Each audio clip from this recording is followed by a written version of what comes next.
Start करें।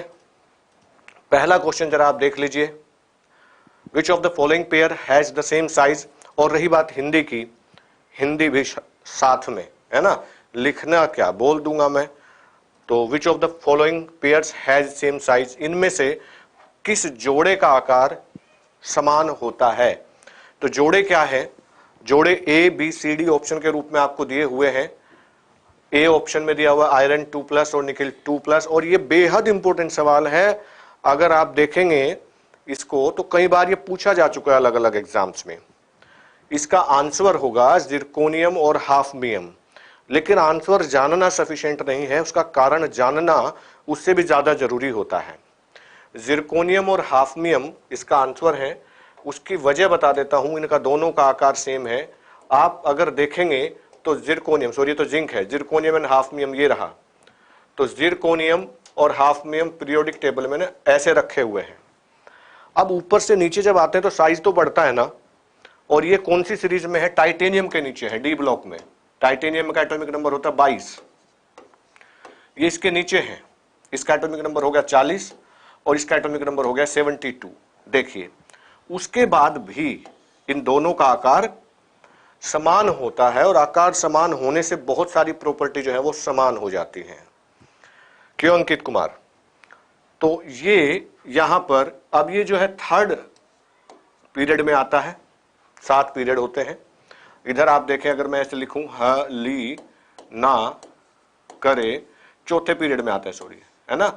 और 5वें पीरियड में ये है और छठे पीरियड में ये है। तो 5वां पीरियड और छठे पीरियड में होने के बाद भी दोनों का आकार समान होता है। तो बेहद इंपॉर्टेंट। कहां से उठाया मैंने इसको, आप इसको पीरियोडिक टेबल से भी समझ सकते हैं, आप इसको डी ब्लॉक वाले चैप्टर से भी समझ सकते हैं। इस सवाल को कंसेप्ट क्लियर हो गया है। वजह है इसकी लेंथेनॉइड कॉन्ट्रैक्शन, क्योंकि यहां तक जितने भी एलिमेंट है सब में 18 का गैप होता है। 18 एलिमेंट का गैप है यहां भी और यहां भी, जो स्कैंडियम, येट्रियम, स्काईलार्क, लेंटेनम। लेकिन इसके जस्ट बाद ये पहला एलिमेंट है हॉफनियम, जो अपने से ऊपर वाले एलिमेंट से जब नीचे आ रहा है तो 32 एलिमेंट का गैप है। और यहां है लेंथेनम। तो यहां से 14 एलिमेंट लेंथेनॉइड सीरीज में निकाल करके रखे गए हैं, इसीलिए इसको बोलते हैं लेंथेनॉइड कॉन्ट्रैक्शन। और हॉफनियम का साइज हो जाता है जिरकोनियम के जैसा सेम। ये सवाल सबको समझ में आ गया है भाई, बहुत बढ़िया से, है ना। रंग बिरंगा सवाल तो ब्लैक एंड व्हाइट लेके आए हैं। अगला ले लेते हैं, दूसरा सवाल आज का। सवाल यह है कि XeF2 की जो संरचना है वो किसके समान है इनमें से। XeF2 इज आइसोस्ट्रक्चरल, समान संरचना, यानी कि जो XeF2 की स्ट्रक्चर है इनमें से किसकी स्ट्रक्चर वैसी है जैसी ICl2 की है। ठीक है, 4 ऑप्शन है, ICl2, बी ऑप्शन है SbCl3, सी ऑप्शन है BaCl2 और डी ऑप्शन है TeF2। दूसरे सवाल का जवाब क्या है इसमें, जब आप हाइब्रिडाइजेशन देखेंगे तो आपने एक स्ट्रक्चर देखी होगी, एक कंपाउंड देखा होगा XeF6 जीनोन। जीनोन का जो हाइब्रिडाइजेशन होता है, सॉरी जो इलेक्ट्रॉनिक कॉन्फ़िगरेशन होता है, इलेक्ट्रॉनिक अभिविन्यास, वो होता है S2P6, क्योंकि इनर्ट गैस है, अकेरिय गैस है। इसकी जो आउटर मोस्ट सेल है पूरी भरी हुई होती है, तो ऐसे लिखते हैं हम इसको S2P6। वो अलग बात है कि ये 5s2 5p6 लास्ट में जो होता है।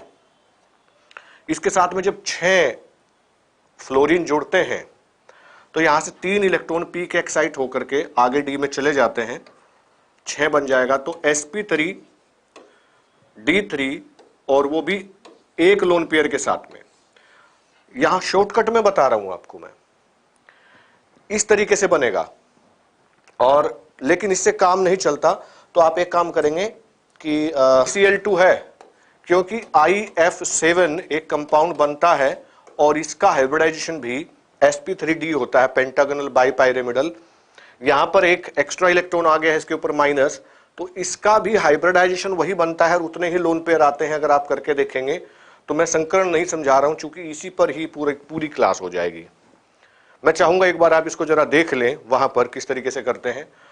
ये तरीका एक और कि इसमें 7 बॉन्ड है, सिग्मा 7 को कैसे निकालते हैं, एक S हो गया, 3 हो गए पी के, 3 और 1 4 और 3 7 हो गए ना, तो sp3d3।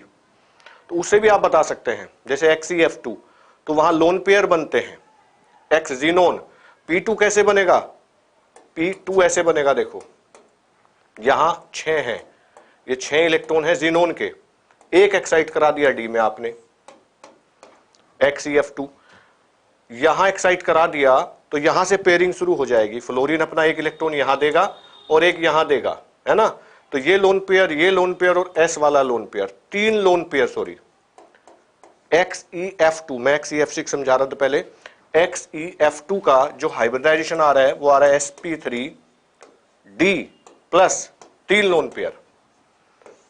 अगले सवाल की तरफ बढ़ते हैं,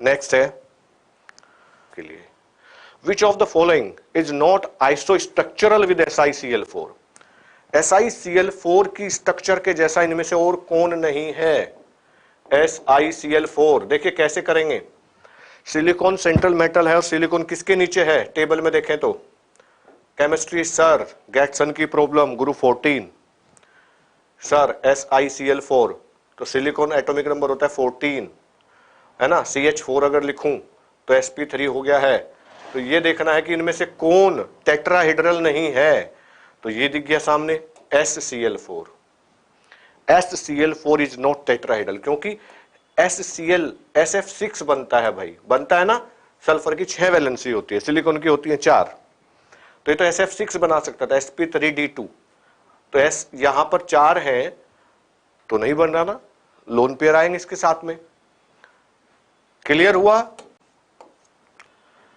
अगला सवाल है आपकी स्क्रीन पर, ये which is not true in case of an ideal gas, जो आदर्श गैस होती है, आदर्श गैस के लिए इनमें से कौन सी बात ठीक नहीं है, 4 ऑप्शन है, लिखा है कि इसको आप लिक्विड में कन्वर्ट नहीं कर सकते, हिंदी बता रहा हूं आपको, क्या ये बात सही है कि आदर्श गैस को लिक्विड में कन्वर्ट नहीं कर सकते, आपने गलत छांटना है कि गलत बात क्या लिखी है, there is no interaction between the molecule, कि आदर्श गैस के अणु के बीच में कोई भी आकर्षण बल नहीं होता, क्या यह गलत है,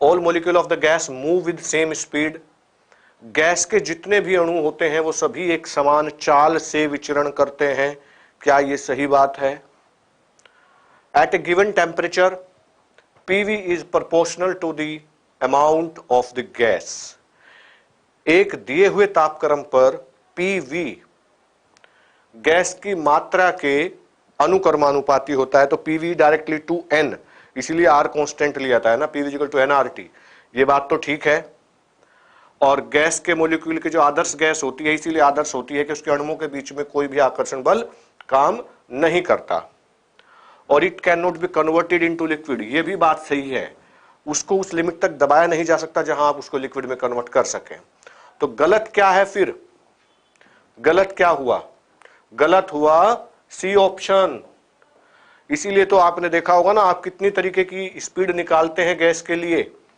आप एक निकालते हैं वर्ग माध्यमूल चाल, एक निकालते हैं औसत चाल जिसके फॉर्मूले 8RT/πm अंडर रूट होता है ना, एक 3RT/m, एक 2RT/m, तो ये गलत लिखा है, तो आपका ऑप्शन सी हो गया है, ये है इसी चैप्टर का, 50 मिलीलीटर ऑफ हाइड्रोजन, हाइड्रोजन का जो वॉल्यूम है V1 50, तो हाइड्रोजन का molecular mass 2, diffuse out through a small hole of vessel in 20 minute, time लगता है इसको 20 minute, the time taken by 40 millilitre, दूसरी गैस है उसका वॉल्यूम है 40 millilitre of oxygen, molecular mass O2 होता है 32, है ना, 16 to the 32, diffuse out in T2 आपसे पूछा गया है, बेहद ही इंपॉर्टेंट सवाल, मैंने जब आदर्श गैस ये आइडियल स्टेट ऑफ मैटर द्रव की अवस्था चैप्टर पढ़ाया था, ये वाला एनसीईआरटी में नहीं दिया है, तो मैंने कहा था कि बेहद इंपॉर्टेंट है, कहीं ना कहीं थोड़ा थोड़ा जुड़ा हुआ है एनसीईआरटी से, लेकिन क्लियर नहीं है, और जहां ऐसा कंफ्यूजन है वही सवाल बनता है नीट में, बेहद इंपॉर्टेंट। तो इसको बोलते हैं ग्राहम्स का विसरण का नियम, diffusion, Graham's law of diffusion. तो इसमें कहा गया कि rate of diffusion is directly proportional to the inversely proportional to the square root of its density और इट्स मोलिकुलर मास, ऐसे कहा गया। अगर इसको ठीक तरीके से लिखा जाए तो R1/R2 is equal to under root M2/M1, ये फॉर्मूला बनता है, जहां R जो है रेट ऑफ डिफ्यूजन, विसरण की दर है। तो विसरण की दर गैस की घनत्व के वर्गमूल के व्युत्क्रमानुपाती होती है, ये हिंदी में मैंने कहा। तो इसमें अगर रखें हम, अब रेट ऑफ डिफ्यूजन क्या होता है? रेट का मतलब होता है कि कितना वॉल्यूम कितने टाइम में बाहर आ गया है। रेट इज स्पीड, मैथ में अगर आपको याद हो तो स्पीड मतलब कितने डिस्टेंस, कितने टाइम के अंदर आपने उसको ट्रेवल किया है, उसको बोलते हैं रेट। अब यहां रेट का मतलब वही तो है कि कितनी गैस कितने टाइम में आउट हो जाती है कंटेनर से। So you can put the value, R की जगह हम लिखेंगे V1/T1, R2 की जगह हो गया, है ना। जब उसको ठीक से लिखा जाएगा तो ये बन जाएगा अंडर रूट M2/M1। बेहद इंपॉर्टेंट है, याद रखेगा इस सवाल को। V1 कितना है भाई? 50 है, V1/T1 यहां पर। तो T1 कितना है? 20 इंटू T2 निकालना है, और V2 कितना है? 40 मिलीलीटर, और यहां पर M2/M1, M2 है 32 और M1 है 2, तो 32/2 16 हो गया। 16 का जो अंडर रूट होता है वो 4 हो जाएगा, है ना, वो 4 हो गया है। ये देखिए मैं इधर लिख लेता हूं, तो ये हो गया 5T2/80 इज इक्वल टू 4। 5 से 80 कट जाएगा, 16 4 जा 64। T2 जो है 64 मिनट आपका आ गया है। मैंने थोड़ा स्लो मोशन में किया है। जब आप परफेक्ट हो जाएंगे इसमें और ठीक से करने लगेंगे तो आपको कुछ मिनट भी नहीं लगेगी, सेकंड मतलब कुछ सेकंड लगेंगे, मिनट नहीं लगेगी जब आप स्पीड से करेंगे। लेकिन अगर आपको सवाल आता है और अभ्यास कम है तो फिर समय लगेगा, कर तो लोगे। और वहां लड़ाई ये नहीं होती कि आपको आता है कि नहीं आता, लड़ाई तो यही है कि आपको खरगोश भी बनना है। मैं कई बार सुनाता हूं ऐसी कहानियां, कछुआ और खरगोश। आज का समय ये कहता है खरगोश से स्पीड सीख लो और कछुए से कंटिन्यूटी सीख लो, लगातार करना, तो ही सफल हो पाओगे। अगर आप कछुआ बनोगे तो भी फेल, और आप खरगोश बनोगे तो भी फेल। पास होना है तो तेजी और निरंतरता दोनों चीजें आप में होनी चाहिए, तभी आप जीत पाएंगे। अगला सवाल ले लेते हैं, ये है what is the enthalpy change for 2H2O2। एक रिएक्शन यहां लिखी है, देखिए 2H2O2, है ना, लिक्विड फॉर्म में है, और इसने बनाया 2H2O प्लस O2 गैस। ये लिक्विड गैस में नहीं लिख रहा हूं जानबूझ के। H2O2 की जो एंथैल्पी है वो आपको गिवन है, वो है कितना है भाई? -188 किलो जूल पर मोल। और H2O की एंथैल्पी डेल्टा H H2O ये आपको गिवन है -286 किलो जूल पर मोल। पूछा गया है व्हाट इज एंथैल्पी चेंज, इस रिएक्शन के लिए एंथैल्पी चेंज कितना होगा। आपको पता है एंथैल्पी चेंज निकालने का formula, enthalpy of the reaction is equal to होता है enthalpy of product minus enthalpy of reactant. Product है हमारे लिए H2O, और 2 टाइम्स, एक का हमें दिया हुआ है 286, 2 का कितना हो जाएगा, और वो भी माइनस में है, तो -2 इंटू 286, फिर माइनस, रिएक्टेंट भी 2 है, 2H2O H2O2, एक H2O2 की वैल्यू दी हुई है कितनी, -188। जब ब्रैकेट खुलेगा तो ये प्लस में हो जाएगा, प्लस में हो जाएगा, तो ये हो गया है 175 माइनस में, और ये हो गया प्लस में। कितना आ गया भाई, 12 में से 6 गया 6, 6 की रेंज में लास्ट में क्या है, -196। ए ऑप्शन हो गया है, ऐसे करना है। ये हो गया है। अगला सवाल है, 3 थर्मोकेमिकल इक्वेशन दी हुई है, एक में C+O2 बना रहा है CO2, दूसरे में C प्लस हाफ O2 बना रहा है कार्बन मोनोऑक्साइड, और तीसरे में CO प्लस हाफ O2 बना रहा है CO2, और वहां आपको जो enthalpy of the reaction given है वो दी है x, y, z, और पूछा गया है कि इन इक्वेशन के आधार पर आपको एक रिलेशन बनाना है, एक रिलेशन बनाना है। आप ऐसे अंदाजा लगा सकते हैं कि यहाँ एक स्टेप में CO2 बनाया, x है, तो x का रिलेशन इन दोनों के साथ में क्या होगा। 4 ऑप्शन दिए हैं, A x is equal to Y minus Z लिखा हुआ है, बी में लिखा है z is equal to x plus Y, C में लिखा है x is equal to Y is equal to Z, और डी में लिखा है y is equal to 2z minus X. तो आपको क्या लगता है कि क्या ऑप्शन आपका होगा। तो पहली इक्वेशन के अगर हिसाब से हम देखें, इन दोनों इक्वेशन को मैं जोड़ देता हूं, इक्वेशन 2 प्लस इक्वेशन 3 जोड़ने से क्या होगा, देखिए यहां लिखा हुआ है C प्लस हाफ O2, इसने बनाया CO, और यहां CO इधर लिखा हुआ है प्लस 1/2 O2, इससे बन गया CO2। अगर मैं दोनों इक्वेशन को जोड़ के लिखता हूं तो क्या होगा, ये हो जाएगा C प्लस ये हाफ O2 ये हाफ O2 मिलकर के एक O2 बन जाएगा, और प्लस कार्बन मोनोऑक्साइड, और इधर carbon monoxide plus CO2, carbon monoxide से कार्बन मोनोऑक्साइड कट गया तो C plus O2 is equal to CO2। x is equal to पहले वाली equation that is y plus z, तो किस में है, x is equal to Y plus z तो है नहीं, तो y इज इक्वल टू हो गया, इसको इधर ले आऊं x minus z, y is equal to x minus z वो भी नहीं है, और हाँ x is equal to Y minus z ये रहा, नहीं ये नहीं है, x is equal to Y minus z नहीं है, y प्लस जेड, तो z is equal to x minus y, z के टर्म में, जेड के टर्म में भी नहीं लिखा है, z is equal to x plus Y लिखा है। तो बड़ा आसान सा सवाल है, फिर देख लीजिएगा आप, ठीक है ना।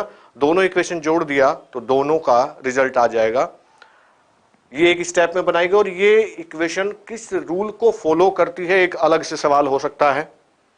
ये फॉलो करती है हैसिस लॉ को, हैस का नियम। हैस का नियम क्या है, ये कहता है कि अगर आप किसी चीज को एक स्टेप में करना चाहें, या फिर आप ये करें कि उस चीज को आप 2 स्टेप में बनाना चाहें, तो उन दोनों स्टेप का sum that will be equal to the 1 step. So x is equal to Y plus Z, ये मैंने आपको बता दिया है, x is equal to Y plus Z.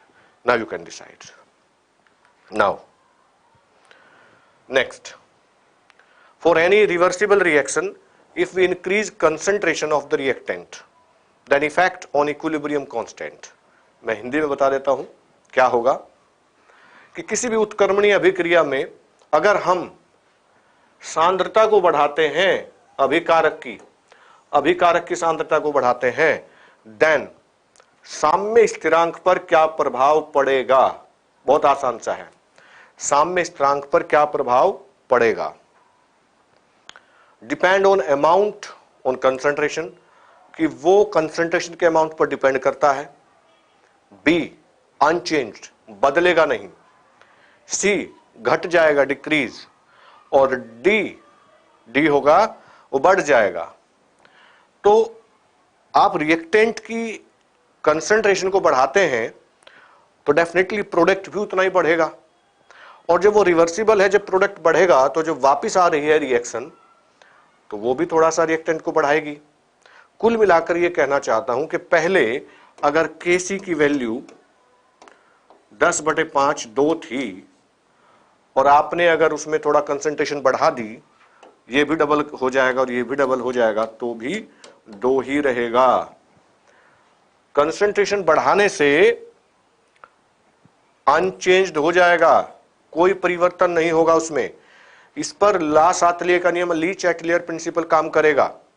Lee Chatelier principal, exothermic है तो टेम्परेचर घटाइए या टेम्परेचर बढ़ाओगे तो क्या हो जाएगा, एंडोथर्मिक है तो क्या होगा, प्रेशर में देखा जाता है कॉन्ट्रैक्शन, कॉन्ट्रैक्शन में कॉन्ट्रैक्शन हुआ है तो प्रेशर बढ़ाइए, फॉरवर्ड डायरेक्शन में जाएगी, एक्सपेंशन हो रहा है तो उसका उल्टा। और रिवर्सिबल रिएक्शन में अगर आप कंसंट्रेशन बढ़ाते हैं तो इक्विलिब्रियम कांस्टेंट जो होता है वो अनचेंज्ड रहता है, that does not depend upon the concentration of reactant. अगले सवाल की तरफ बढ़ते हैं। नेक्स्ट है आपकी स्क्रीन पर, यहां देख लीजिए। नेक्स्ट सवाल है, स्क्रीन पर आपके लिखा हुआ है बड़ा clear, in the two reaction 1 and 2 at 25 degree Celsius, यहां रिएक्शन 1 है NO gas plus half O2 that give NO2 gas, इसके लिए स्थिरांक जो है K2 है। Second equation is 2NO2 gas that give 2NO plus O2, equilibrium constant is K2। Now the question is what is relation between K1 and K2, K1 और K2 में क्या संबंध है आपने बताना है, और 4 ऑप्शन आपकी स्क्रीन पर दिए हुए हैं। पहला K2 is equal to 1 by K1, दूसरा K2 is equal to K1 by K2, ये यहां गलत छपा हुआ है। C K2 is equal to 1 by K2 और K2 is equal to K1 is equal to K2, दोनों के लिए रिएक्शन लिख लीजिए नीचे अलग, अच्छा रहेगा। 2 इक्वेशन है, एक है NO plus half O2 NO2। ऐसा आपके ध्यान हो, मैंने इक्विलिब्रियम में क्वेश्चन कराया था आपको, N2 plus 3H2 give 2NH3, उसका उल्टा करके हाफ करके लिखा था, तो K1 K2 में मैंने रिलेशन बनाया था। दूसरी इक्वेशन क्या है, वो है 2NO2, सब गैस है, 2NO प्लस O2। इसके लिए अगर मैं K1 लिखना चाहता हूं तो K1 इज इक्वल टू हो गया, देखिए NO, नीचे NO और O2 की पावर 1/2, और इसके लिए K2 हो गया है NO का स्क्वायर अपॉन NO2 O2, इस तरीके से। अब आप देखिए, अगर मैं यहां इसका पूरे का स्क्वायर कर देता हूं, पूरे का स्क्वायर अगर मैं कर देता हूं तो क्या बन जाएगा, ये इसका भी स्क्वायर किया मैंने, इसका भी स्क्वायर कर दिया, ये O2 हो जाएगा, इसी में कन्वर्ट हो गया। यहां पर ये थोड़ा ये चीजें यहां पे गलत लिखी है। तो कुल मिलाकर के रिलेशन बना के भाई K1 का square is equal to K2, ये बन रहा है। कौन सा है, अंडर रूट में आएगा पावर, यानी कि K1 is equal to K2 की power 1/2, K1 is equal to K2 की पावर 1/2। ये थोड़ा सा लिखने में गड़बड़ है यहां पर, K1 is equal to K2 की पावर 1/2, ये ऑप्शन होगा आपका। इस पर भी सवाल करके जाना है, ये नीट में 2-3 बार आ चुका है, नोट सेम इस तरीके का, जैसे अमोनिया का है, जैसे PCl5 का है, जैसे कार्बन मोनोऑक्साइड फॉर्मेशन, फिर कार्बन डाइऑक्साइड, वो वाला सवाल।